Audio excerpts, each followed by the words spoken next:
मैं एक दफ़ा फिर आप सबको यहाँ DGPR में खुशामदीद कहती हूँ। जैसा कि आप जानते हैं कि पंजाब और KPK के अंदर और फिर पाकिस्तान के दूसरे सूबों में सिंध में ज़िमनी इलेक्शंस का इनेकाद हुआ। उन ज़िमनी इलेक्शंस में सिंध के अंदर हुकूमत वक्त ने जिस तरह से वन साइडेड पोल कराए और इलेक्शन कमीशन की ताकत जो है वो अपोजिशन को कुचलने पे सर्फ हुई और पूरी की पूरी रियासती मशीनरी जो है उसने PTI की क़यादत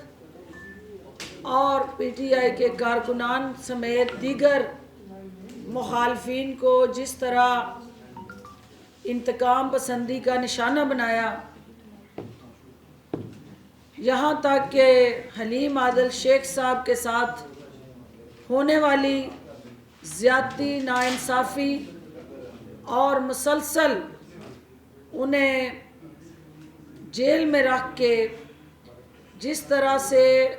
उस मुंतही पार्लियामेंटेरियन की तज़लील की, जमहूरियत का ये हसीनो जमील चेहरा सिंध में बेनकाब हुआ और मीडिया के सामने आश्कार हुआ। दूसरे ज़िमनी इलेक्शन जो KPK के अंदर नौशहरा के अंदर हुआ, मुनीर और अकज़ई साहब वाली सीट पे हुआ, आपने देखा कि वहाँ KPK के अंदर हमारी हुकूमत होते हुए भी जिस आज़ादाना मुनसफाना अंदाज से इलेक्शन हुआ, कहीं सरकारी मशीनरी, सरकारी अहलकारों का इस्तेमाल, आर्म ट्विस्टिंग और ज़िले सुबहानी और शाही ख़ानदान की कारस्तानियों की याद ताज़ा नहीं हुई। जिस सीट पे PMLN हमायत याफ्ता अपने उम्मीदवार की जीत का दावा कर रही है, आपको भी पता है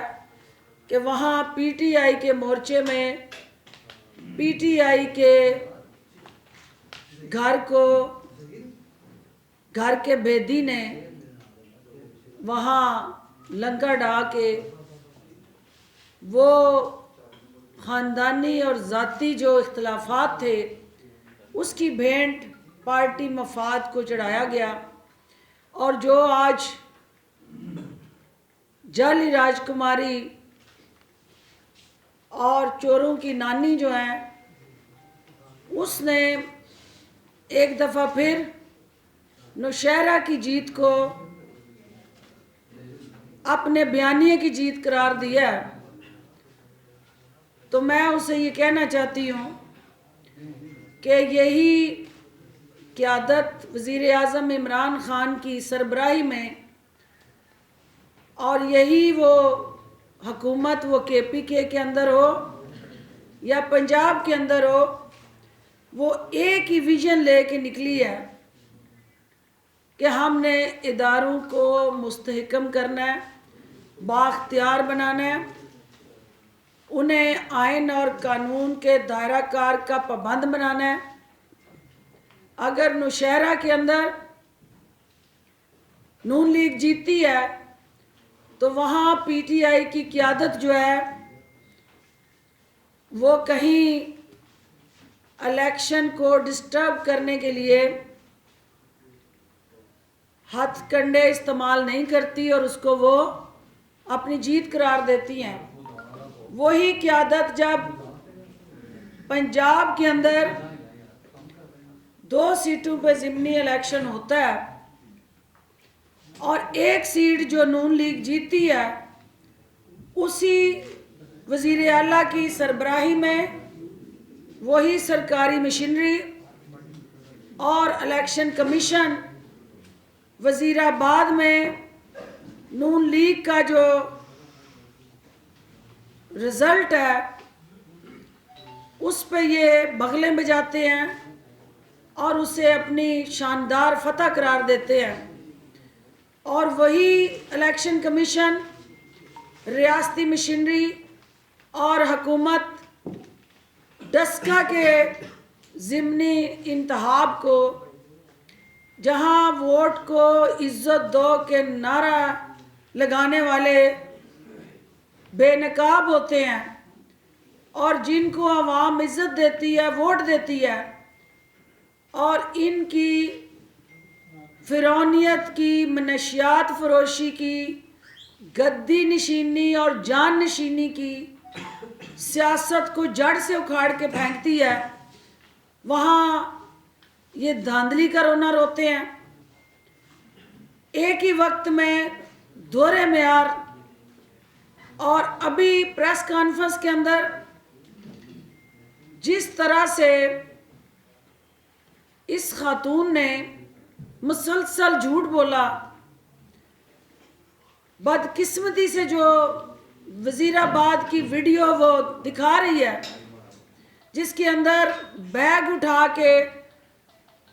जो शख्सियत पकड़ी जाती है वो इन्हीं के नून लीग के एमपीए और उसके कारकुनन और सहूलतकार हैं। उनकी शक्लें मीडिया में बाज़ाब्ता तौर पे देखी जा सकती हैं, लेकिन डस्का के इलेक्शन के हवाले से जिस तरह झूठा, मनगढ़ंत और हकायक को मसख करके जो इन्होंने जहरीला प्रोपेगेंडा भी किया, सबसे पहले मैं उसकी मजम्मत करती हूँ। डस्का के अवाम ने कई दहाइयों पे जो मनशियात फरोश ख़ानदान का राज था डस्का के अवाम को यरगमाल बना के उनकी इज़्ज़त नफ्स को मजरूह करने की नस्ल दर नस्ल जो कोशिश और काविश थी, उन्होंने डस्का के अवाम ने आज़ादाना मुनसफाना इलेक्शन के ज़रिए उससे ज़मीन बोझ कर दिया। जो कैमरे की आंख ने देखा और वो रवायती वतीरा और हथकंडा इस जमात का रहा कि चोरी और फिर उसके बाद सीना जोरी, ये कोई नया रूप इनका आपके सामने नहीं आया। डस्का के इलेक्शन में इस शाही खानदान के सरकारी, जाती, दरबारी, हवारी और वो मुलाजमीन खसूसी तौर पे अपने नाना के वो ट्रेंड शुदा एक ऐसे सियासी यतीम जो ब्रीफ केस लेके कोयटा जज्जों का ज़मीर खरीदने गए थे, उन्हीं के नवासे ने वहाँ कैंप बना के जिस तरह ज़मीर फरोशी के लिए नोटों की बोरियों के मुंह खोले, जिस तरह गली गली फिर के इन्होंने अवाम की लूट मार से इकट्ठा किया गया सरमाया और वसाइल जो थे वो लोगों के ज़मीर ख़रीदने पे लुटाए, और मुसलसल हर यूनियन काउंसिल की सतह पे इनके एमपीएस, इनके एमएनएस और यहाँ तक कि इनकी सारी की सारी क़यादत ने मोर्चा जन हो के डस्के के हलके की एक एक गली और मोहल्ले पे कब्ज़ा किया।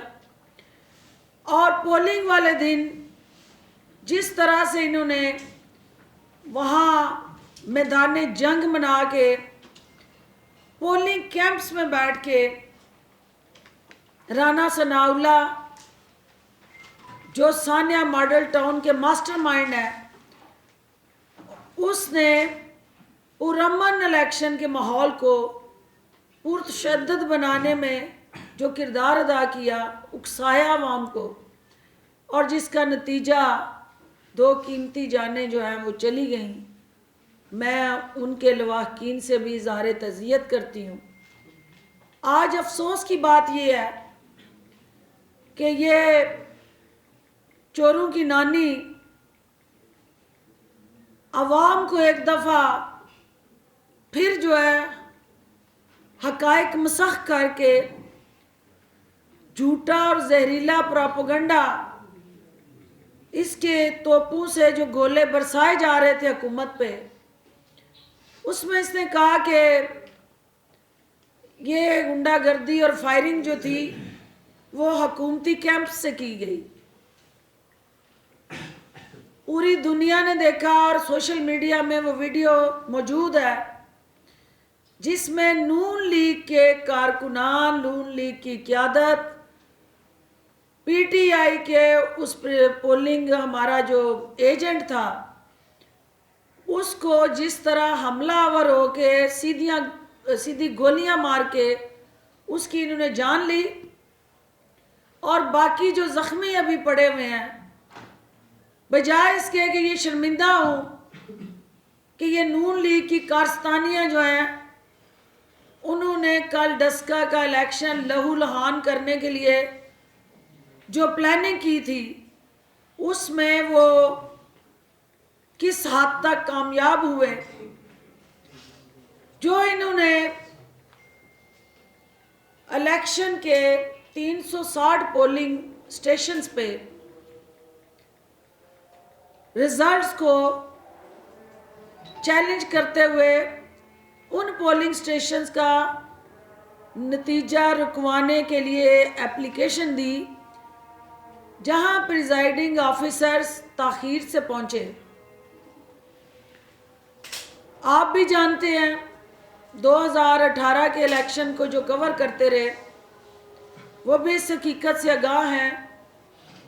कि राना तनवीर का इसी आरओ के तहत जो इलेक्शन का रिज़ल्ट था वो अगले दिन जाके डिक्लेयर हुआ था। ख्वाजा आसफ के इलेक्शन के नताइज भी आपके सामने हैं,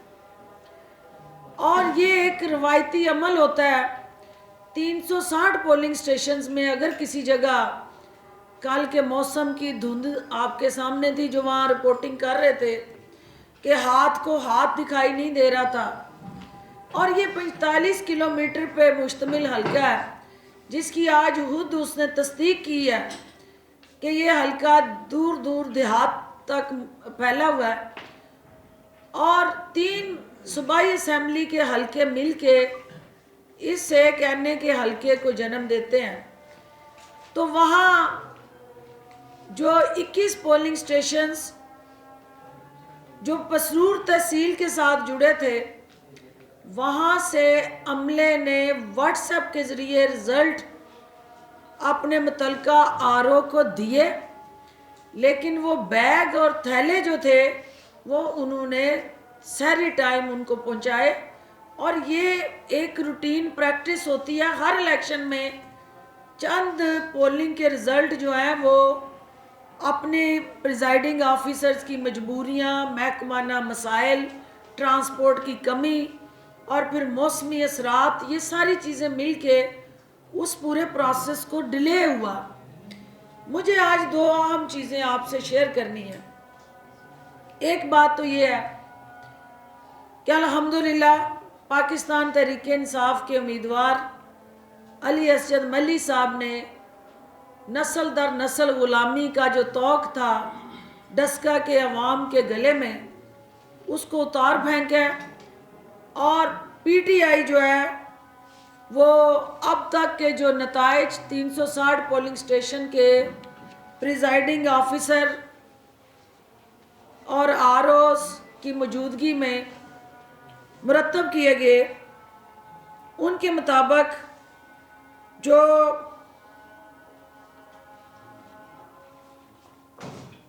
1,10,900 57 जो वोट हैं ये अली असद मल्ली साहब को मिले हैं। नौशीन जो उनकी मद्दे मुकाबल थी उनको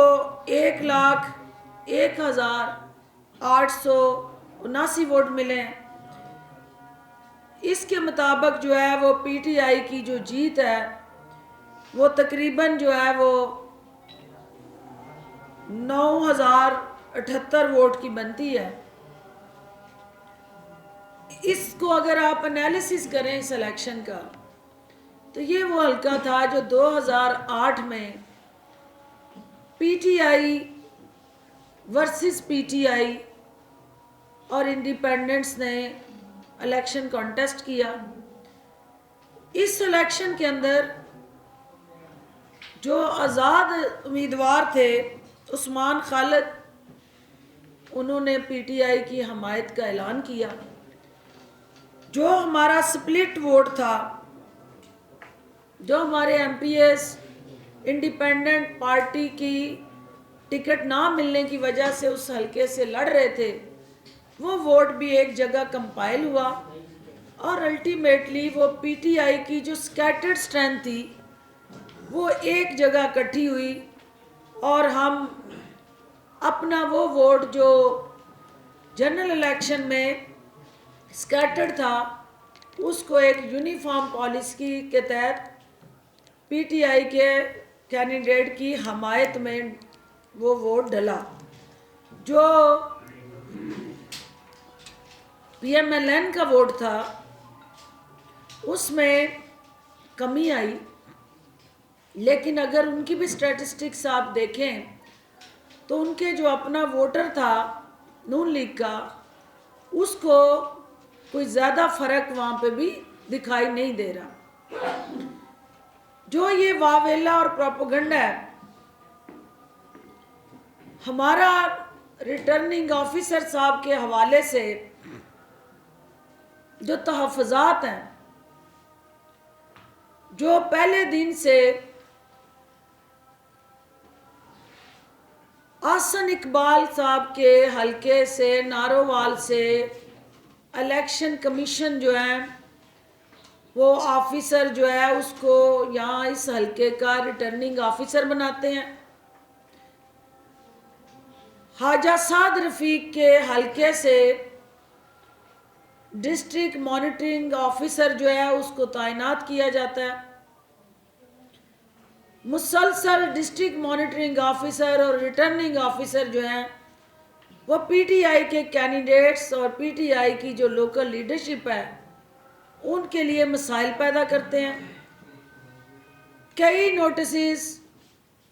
उनको इशू करते हैं और जो पीटीआई के मुखालफीन हैं उनके हवाले से वो आंखें बंद करते हैं। वो तमाम तहफ़्फ़ुज़ात जो पीटीआई के वर्कर और लीडरशिप वहाँ ऑब्ज़र्व कर रही थी वो पार्टी के नोटिस में ला रही थी, लेकिन चूँकि हम हुकूमत हैं, हम ये नहीं चाहते थे कि हम उन आरओज़ और उन डीएमओज़ का जो पर्सनल कंडक्ट है उसको अदारे के कंडक्ट के साथ जोड़ें, क्योंकि हम अदारे को एक रेगुलेटर के तौर पे उसका आज़ाद शफाफ जो रोल है उसको एम्पावर करना चाहते हैं।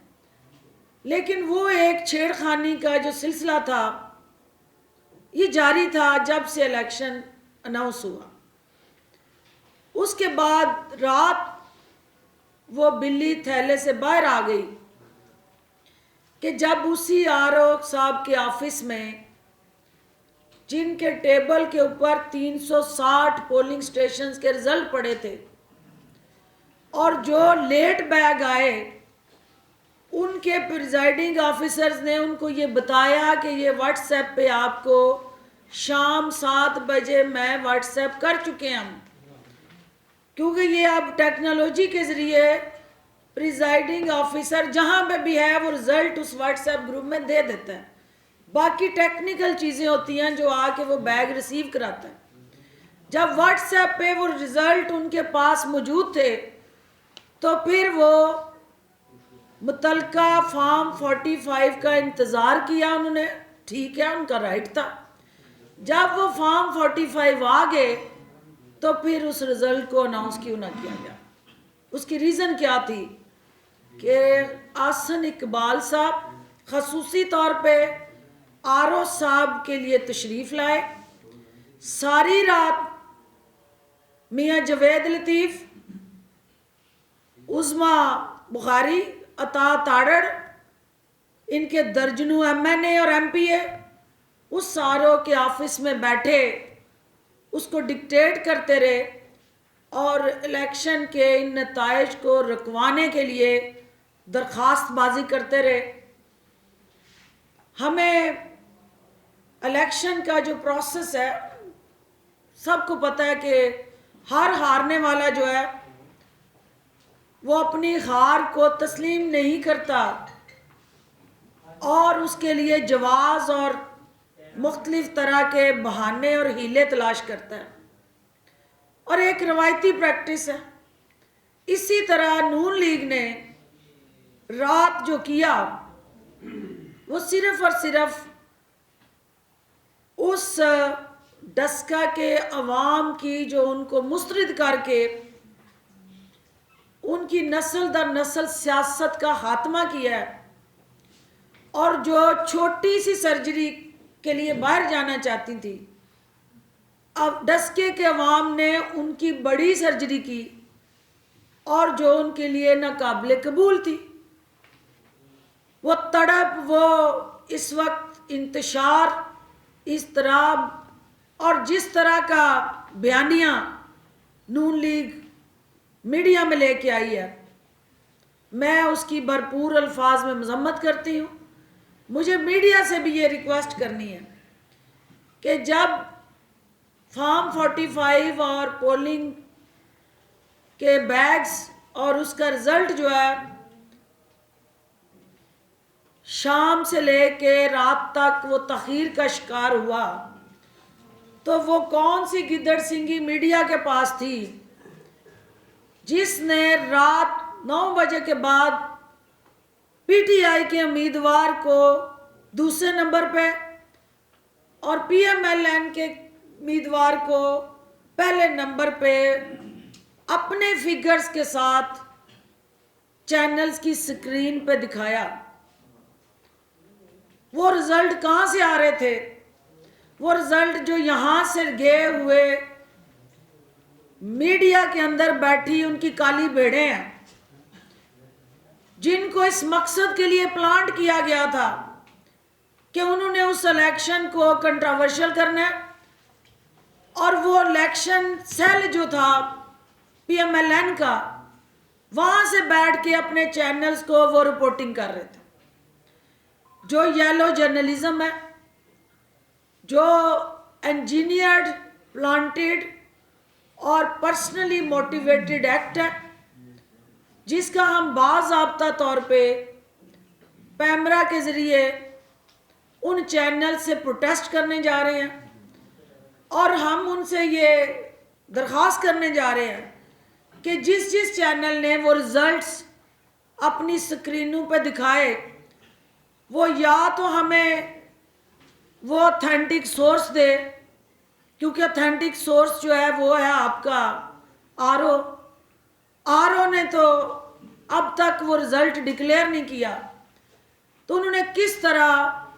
1,58,000 समथिंग नौशीन और 1,44,000 हुकूमती कैंडिडेट को वो वोट कैसे डलवाए, और वो कौन नाम नेहाद मीडिया के अंदर बैठे ऐसे बदनमा दाग हैं जिन्होंने अपने सहाफ़ती फ़राइज़ से गद्दारी की। इसके अलावा जो आज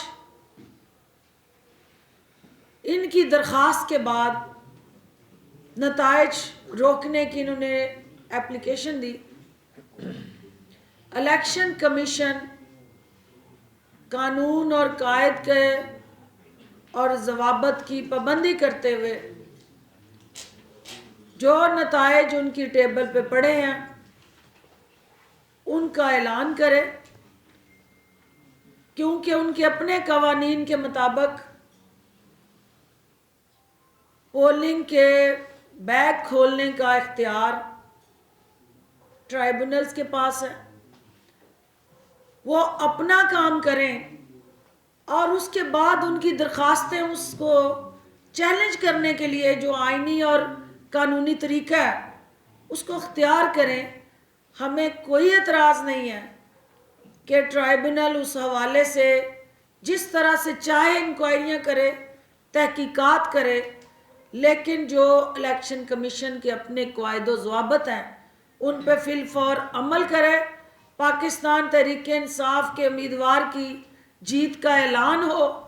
और अगर ऐसा नहीं होता तो इसका मतलब ये है कि जो नून लीग का गठजोड़ आरओ की सतह पे बना,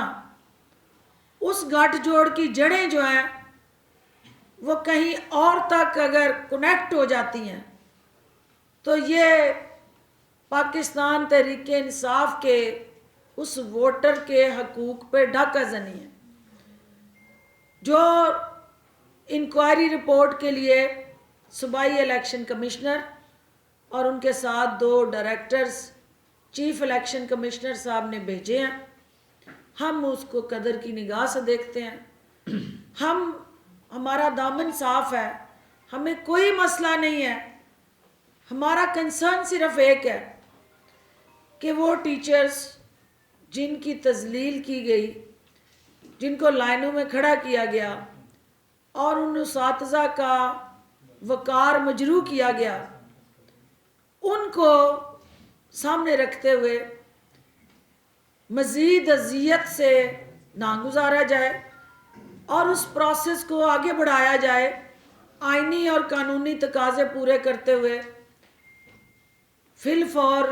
इस नतीजे का ऐलान किया जाए। क्योंकि जहाँ जहाँ से नून जीती है,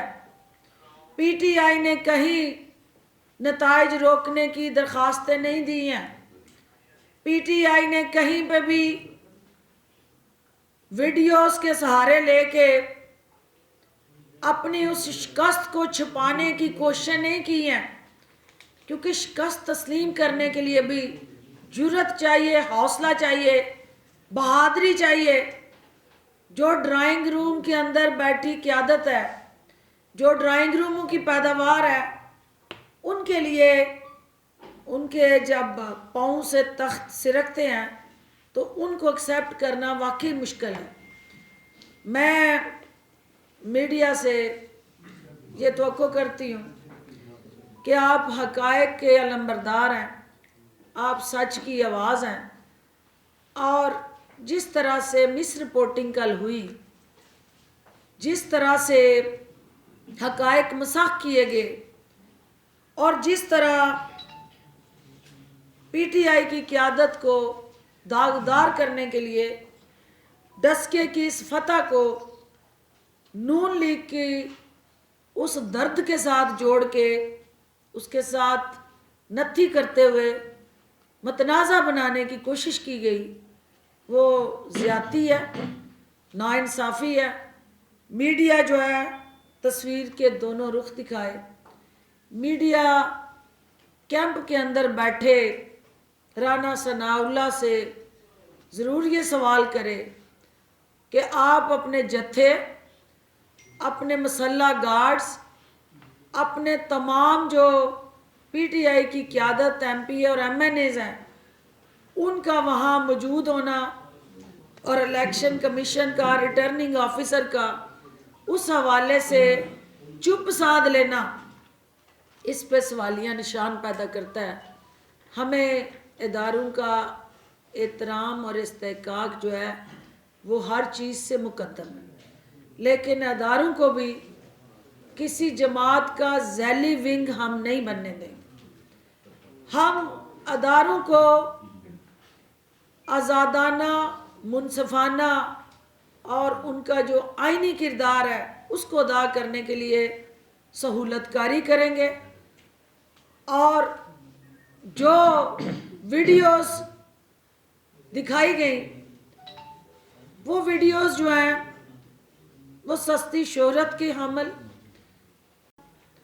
जो नून लीग के दंदनाते हुए गुंडे थे, जिन्होंने पीटीआई के कारकुनान को हरासा करने के लिए वहाँ फायरिंग्स की, और आबद रज़ा जिसने वहाँ कलदम तंजीमों के कारकुनान को ला के खौफ व खरास पिलाया, उसकी इंक्वायरी भी होगी। और हुकूमत जो है उन अनासर को जिन्होंने फायरिंग की, उनका ताल्लुक हुकूमती सफ़ों से हो या अपोजिशन की सफ़ों से हो, उनके साथ यकसा सलूक किया जाएगा। क्योंकि इस वाक़े के बाद वज़ीर आला उस्मान बुज़दार ने फिलफौर नोटिस लिया, आईजी को हदायत दी, चीफ सेक्रेटरी की ड्यूटी लगाई, वो अपनी एक रिपोर्ट इस वाक़े के हवाले से मुरतब कर रहे हैं, और इंशाअल्लाह वो रिपोर्ट हम मीडिया से भी शेयर करेंगे। आप सब की तशरीफ आवरी का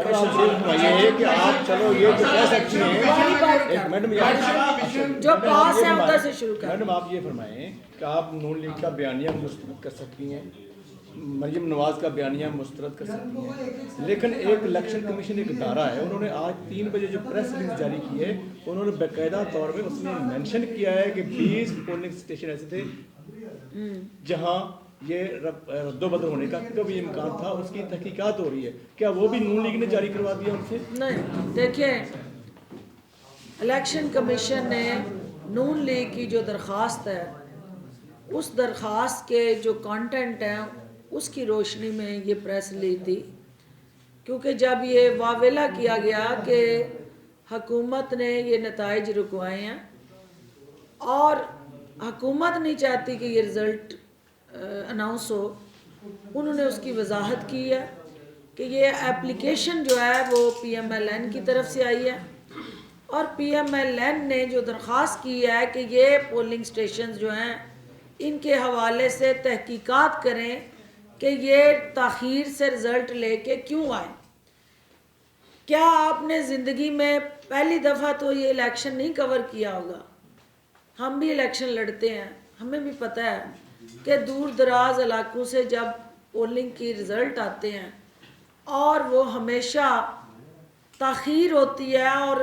अर्ली मॉर्निंग ही आपकी भी प्रैक्टिस है कि नताइज मुकम्मल होते हैं, कंपाइल होते हैं, फिर अनाउंसमेंट्स होती हैं। कोई नई चीज़ नहीं हुई है, लेकिन इलेक्शन कमीशन उस जो उनकी एप्लीकेशन है उसको एंटरटेन करना चाहता है, करे, लेकिन उसको नताइज को रोकना वो इलेक्शन कमीशन के अपने कवानीन और ज़वाबित की खिलाफ वर्जी है। जी जी, एक इधर से भट्टी साहब 1 मिनट का। डॉक्टर साहब ये क्लियर करें कि इस वक्त आप 2 बातें कर रही हैं। कल का सारा दिन 2 लोग कत्ल हो गए, 7 जख्मी हो गए, हुकूमत और इलेक्शन कमीशन दोनों 6 बजे तक कहीं नजर नहीं आए। दूसरी इसके साथ आप कह रही हैं कि इदारे अगर किसी सियासी जमात का ज़ेली विंग बनना चाहते हैं, ये कौन से इदारे जो किसी सियासी जमात का ज़ेली विंग बनने जा रहे हैं जिनकी तरफ आप इशारा कर रही हैं? और क्या ये जो धांधली हुई है, जब फॉर्म 43 आ गया है, रिटर्निंग ऑफिसर बाउंड है रिजल्ट देने के ऊपर, वो रोकने पर बाउंड रोक ही नहीं सकता, किस तरीके से सारा कुछ हुआ? ये थोड़ा इसकी देखिए, जो आपका पहला पार्ट है, जिस तरह से फायरिंग के बाद वहाँ कत्लो गारत हुआ और मासूम लोगों का खून जो है वहाँ पोलिंग स्टेशनों के अंदर बहा, देखना ये है कि करने वाले कौन हैं, उनके ताने बाने किस जमात के साथ मिलते हैं, वो किस सोच की अक्कासी करते हैं, और कौन सी क़यादत उनके पीछे खड़े होके उनकी इन गलत कारियों को तहफ़्फ़ुज़ देती है। तो आप FIR के कंटेंट पढ़ लें। जो जवेद भट्ट जिसके ऊपर FIR हुई है, जो उनके मुख्तलिफ ओहदेदार जो उस FIR में नामजद हैं, जो शहीद होने वाला मकतूल का भाई है जिसकी मदीयत में ये पर्चा दिया गया है, वो सारे जो है नून लीग की क़यादत और वहाँ के लोकल नून लीग के वोटर और सपोर्टर हैं। ये बेनकाब हुआ कि फायरिंग करने वाला कौन था और उसका विक्टिम कौन था और ज़ख्मी जो थे वो किस जमात से हैं। ये रवायती गुंडागर्दी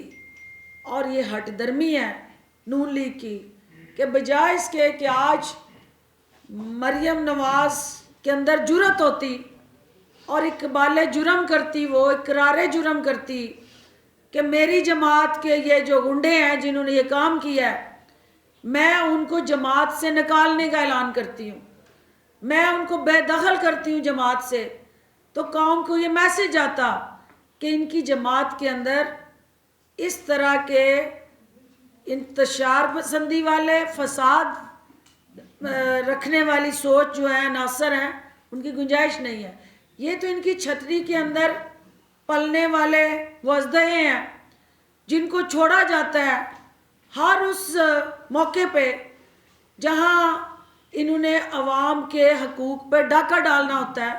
वो वोट पे डाका हो या अवाम के बाकी जो बुनियादी हकूक़ हैं उनका कत्ल करना हो, तो इन्होंने वो पटारे में रखे अजदहे जो हैं वो उस मौके पे छोड़ते हैं और ये जहरीले नाग जो हैं ये नून लीग के पटारे से बरामद हो जी।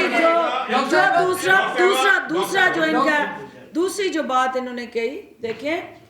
RO जो है सुबह में जब हमारे कैंडिडेट ने दुआइयाँ दी, उसने कहा जी कि हम यहाँ कैंडिडेट RO के कमरे में हूँ और रिजल्ट सारे उसके टेबल पे हैं, लेकिन रात भर से इनके 3 दर्जन से ज़ायद अफराद और सीनियर लीडरशिप RO के साथ बैठी है और ये मेरा रिज़ल्ट नहीं अनाउंस होने दे रही,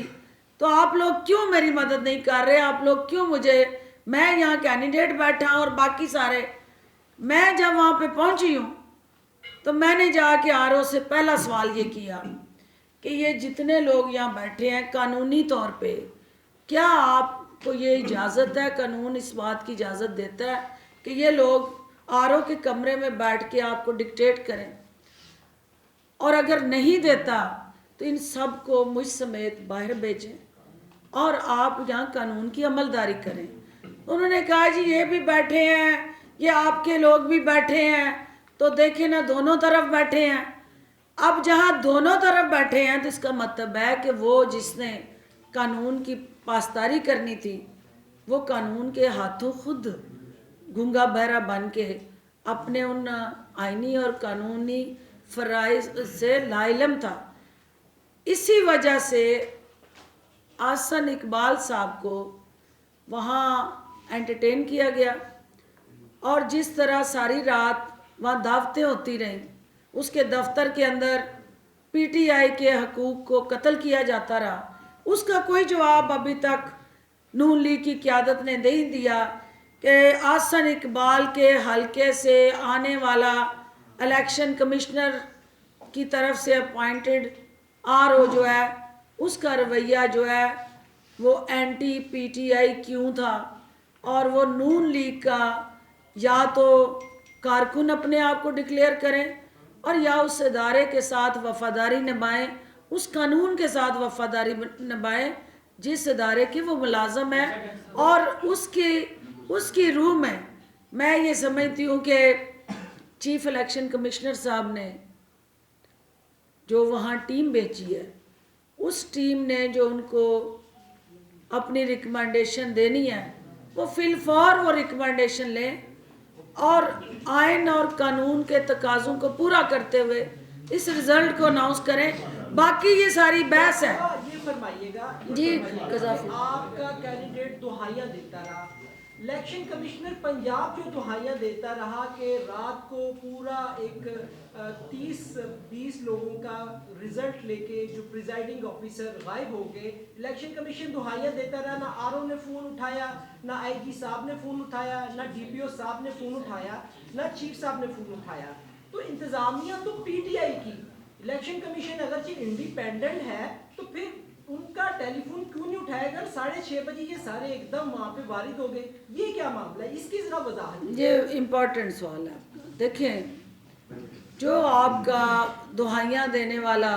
आंसर है। और वो हुकूमत पंजाब या हुकूमत पाकिस्तान का नहीं, इलेक्शन कमीशन के क़वाइद व ज़वाबित का पाबंद है। आर ओ साहब वहाँ बैठ के जिन प्रिजाइडिंग ऑफिसर के हवाले से मुंतज़िर थे और उनको बुला रहे थे या उनको फॉर्म 45 को दस्तयाब बनाने के लिए पुरज़म थे, वहाँ व्हाट्सएप के ऊपर अगर वो रिज़ल्ट उन पोलिंग स्टेशंस का दस्तयाब था, मौजूद था, तो उसको कंपाइल करने में क्या हर्ज था। ये एक कोडल फार्मेलिटीज़ होती हैं, हर इलेक्शन में होती हैं कि इलेक्शन के नताइज साथ साथ कंपाइल होते जाते हैं। व्हाट्सएप ग्रुप होते हैं जहाँ पे वो presiding officer specific security code में वो रिज़ल्ट भेजते हैं और जो रिटर्निंग ऑफिसर उनको कंपाइल करते हैं और फिर बाद में वो बैग्स फार्मली आके हैंड ओवर होते हैं। वो लोग बैग कब लेके आए ये इशू नहीं है, रिज़ल्ट उनके पास कब आया ये इशू है। अगर वो रिज़ल्ट पहले था तो उसको क्यों रात पूरी अनाउंस ना किया गया। सुबह तक उनकी प्रेजेंस, वो 3 बजे अगर लेके आ जाते हैं बैग्स, 3 बजे से लेके टिल टुडे वो रिटर्निंग ऑफिसर के टेबल पे फॉर्म 45 पड़े हुए हैं। या तो वो कहें कि ये टेम्पर्ड है, या वो ये कहें कि ये इंजीनियर्ड है, या वो ये कहें कि मैनिपुलेटेड है, या कहें कि ये थैले खुले हुए हैं। किसी किस्म का एतराज़ उस पर नहीं है, तो फिर उसके बाद अगर वो उनके पास है तो फिर उसका ऐलान क्यों नहीं कर। डॉक्टर साहब ये बताइएगा कि कल 2 कीमती जाने चली गई, क्या अब राणा सनाउल्लाह की गिरफ्तारी होगी? क्योंकि कल से लेके अभी तक जितने भी हुकूमती वजीर आ रहे हैं वो यही कह रहे हैं कि राणा सनाउल्लाह जत्थे लेके गया था, उन्होंने फायरिंग करवाई, क्या उनकी गिरफ्तारी का इम्कान है? देखिए, राणा सनाउल्लाह वो मास्टरमाइंड है जिसको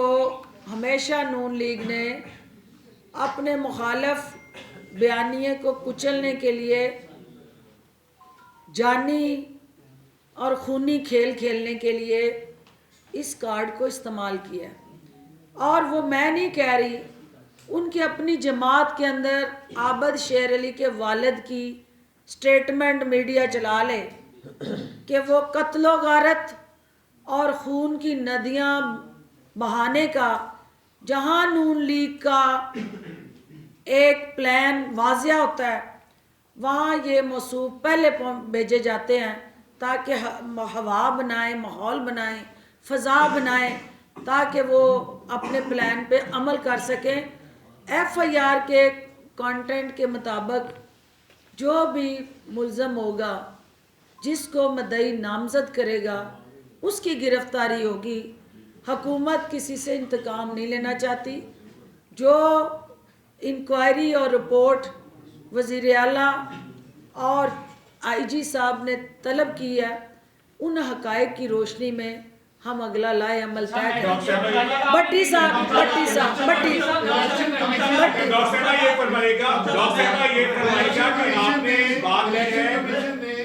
अगर इलेक्शन कमीशन ने आपके मुताबिक के मुताबिक फौरी नतीजे का ऐलान ना किया तो आप लोग क्या इक़दाम करेंगे? देखिए, बात हम इलेक्शन कमीशन से ये तवक्को करते हैं कि इलेक्शन कमीशन ख्वाहिशात पे नहीं, वो उस कानून और आइन की किताब पे चलेंगे। वो मेरी या जाली राजकुमारी की आवाज़ पे नहीं, वो उस कानून के अंदर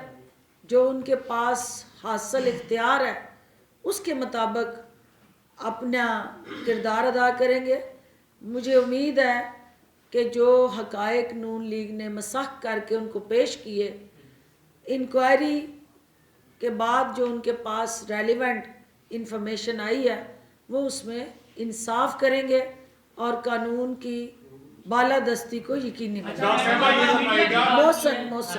आपने मीडिया की बात की है, चूँकि मैं शायद चौधरी साहब उन लाहौर के रिपोर्टर्स में थे जो दसका वज़ीराबाद इलेक्शन कवर करते हैं। चूँकि आपने मीडिया की काली बेरों का जिक्र किया है, मैं 110% श्योर हूँ आपको लोकल सतह पर भी उन रिपोर्टर्स का, उन चैनल्स का पता है, उन एंकर्स का पता है, तो पूरे मीडिया पर तहफ़्फ़ुज़ात उठते हैं। तो उन चंद एक काली बेरों का जो लोकल सतह पर है, कौन कौन रिपोर्टर है, उनका नाम भी बता दें, चैनल भी बता दें, ताकि जो आपके पीटीआई के रिपोर्टर हैं वो हर मीडिया पर्सन को शक की निगाह से ना देखें। और मुझे 110% श्योर है आपको नामों का पता और है। मैडम देखिए मौसम मैडम इसके साथ ये ऐड कर लेगा, मीडिया का काम सिर्फ दिखाना है, तो हुकूमत ने एक्शन लेना है। वो कौन सी काली भेड़ें हुकूमत के अंदर है जो इस पे एक्शन नहीं ले रही? अच्छा देखिए, बात यह है कि एक तो मैं तमाम मीडिया, आप हमेशा हक की आवाज़ बनते हैं, सच का बोलबाला करते हैं।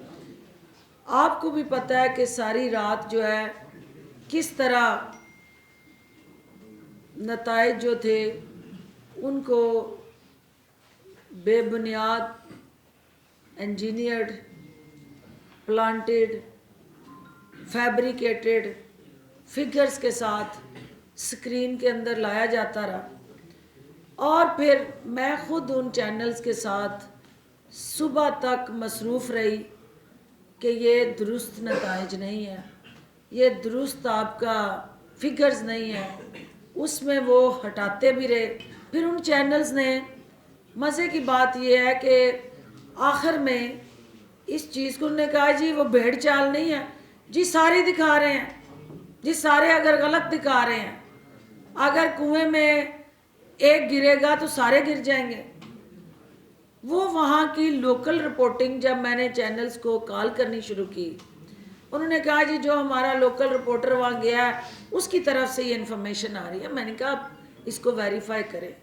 आप आरओ ऑफिस से इन्फॉर्मेशन लें, मुझसे ना लें, ना पीटीआई के इलेक्शन सेल से लें, ना नून के इलेक्शन सेल से लें, क्योंकि हमारे पास जो ला रहा होता है पोलिंग एजेंट, उस पोलिंग एजेंट के कुछ अपने अज़ाइम भी होते हैं। शायद वो उस तरह अपनी शिकस्त लीडरशिप के सामने वाज़िया नहीं करना चाहता, तो डाटा मिसमैच हो जाता है। लेकिन जो असल हकीकी है वो फॉर्म 45 के मुताबिक आरओ के पास है, आरओ से उसकी रहनुमाई लें। मैं उन तमाम काली बेड़ों से वाकिफ़ हूँ, मुझे पता है। मैं कल सारा वो डाटा अगली प्रेस कॉन्फ्रेंस में कौन कौन यहाँ से गया, उसने कितने बजे वहाँ क्या ब्रेक किया, उसको लेके कौन गया, किसकी गाड़ी में गया, किसने कहाँ उसको ठहराया, और फिर उसके बाद उसने ये एक पूरा प्रोसेस था, एक पूरा मैकेनिज्म था, एक भरपूर प्लानिंग थी जिसमें इस इलेक्शन को मुतनाज़ा बनाना मकसद था। और ये अमल सुबह से शुरू कर दिया गया था। हम अगली प्रेस कॉन्फ्रेंस में वो सारे हकायक अलॉन्ग विद देयर सपोर्टर्स, सहूलतकार और पीछे खड़े जो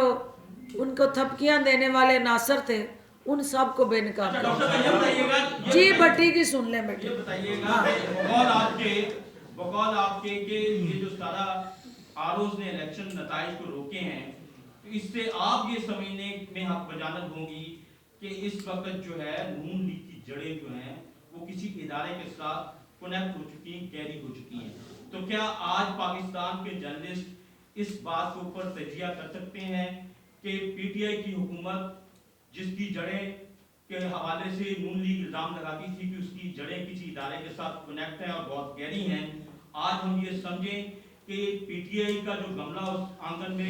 खिलाया गया था वो उखड़ चुका है और नून लीग का अब भट्टी साहब जो है, जो सूख चुका था वो पानी भी मिल रहा है और वो हरा भरा भी हो रहा है। भट्टी साहब असल में लीडर हैं, तो लीडर तकरीर ना करे तो वो रूह को भी सुकून नहीं मिलता। चूँकि सवाल की बजाय उन्होंने पूरी तकरीर की है, तो मैं समझती हूँ कि आपसे वोट लेने के लिए ये सारे मसाले ज़रूरी हैं। मैं भट्टी साहब देखें, दो चीज़ें हैं, आप उसको मिक्स ना करें। एक बात ये है कि जो आरओ का ज़ाती रोल जो है, अगर आरओ का पर्सनल कंडक्ट बाइस्ड होता है, इंक्लाइंड होता है, किसी मखसूस जमात के साथ टिल्टेड होता है और उसका पर्सनल कंडक्ट जो है वो पूरे अदारे को उसकी अपनी सेंटिटी पे सवालिया निशान लगा देता है। हम इलेक्शन कमीशन की बात कर रहे हैं, हम उस डीएमओ की बात कर रहे हैं जो डीएमओ ख्वाजा साद रफ़ीक के हलके से भेजा गया और उस डीएमओ के हवाले से मल्टीपल एप्लीकेशंस इलेक्शन कमीशन को गई कि ये दोनों अफराद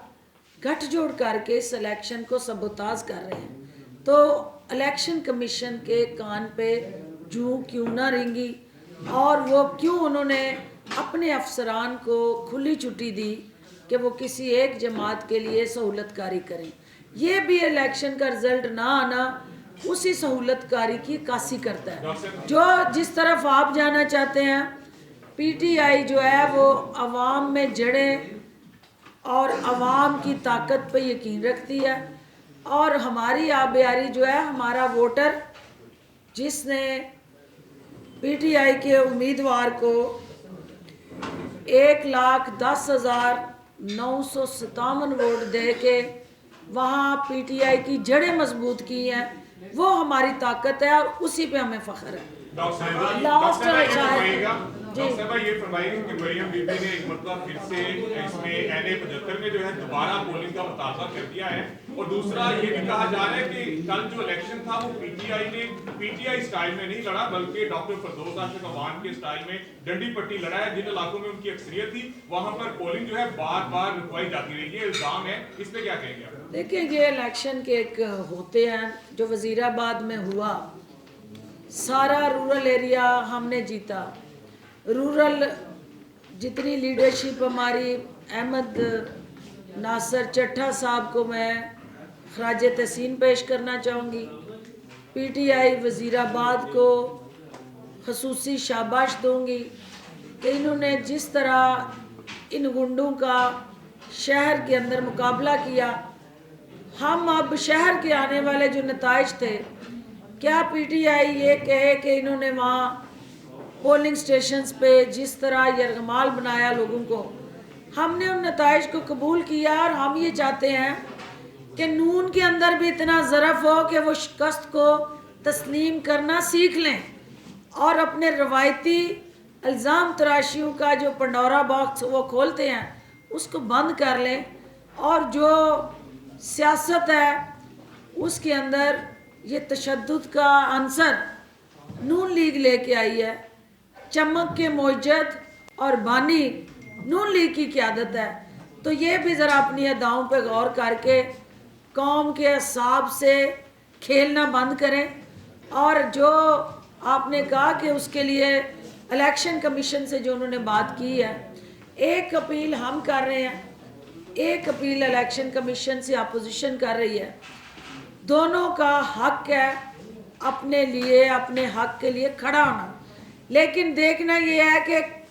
इलेक्शन कमीशन जो है वो कानून की किताब को फॉलो करता है या हमारी ख्वाहिशात को फॉलो करता है। तो हम चाहते हैं कि वो उनकी नज़र कानून पे हो, हमारी प्रेस कॉन्फ्रेंस या हमारी आवाज़ों पे ना हो। बहुत शुक्रिया जी।